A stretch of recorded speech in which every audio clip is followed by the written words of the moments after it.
Hay una mujer dulce, encantadora, cariñosa, que cada tarde, desde un lugar muy lejano a Barcelona, muy alto, nos da las votaciones más frías o más calientes de los musicales y que en este momento quiere darle 2 besitos y hacerle una pregunta a David Lime.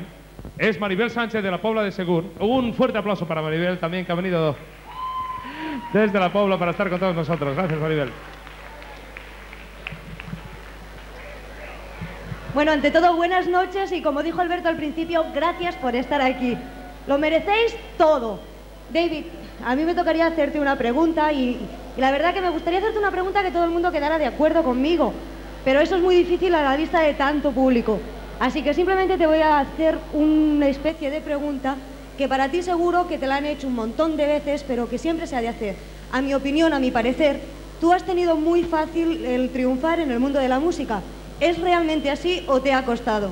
Bueno, es realmente así. La gente lo único que ve es lo que a partir del primer disco pasó. Lo que la gente no sabe ver es que antes del primer disco yo estuve 7 años trabajando para conseguir esto que ahora he conseguido y que os lo debo a todos vosotros. Yo creo que es la única respuesta al trabajar y muy duro. Pues muchas gracias. ¿Habéis quedado contentos, no? Gracias, Maribel Sánchez. Muchas gracias por estar aquí. Recuerdos a todos los amigos que nos están escuchando ahora desde la Pobla de Segur, donde también hubo un festival de musicales hace 1 año y pico, con mucho calor, con mucho frío fuera, pero con mucho calor. Gracias, Maribel. Y un aplauso de despedida para nuestra chica de musicales en las conexiones de cada tarde.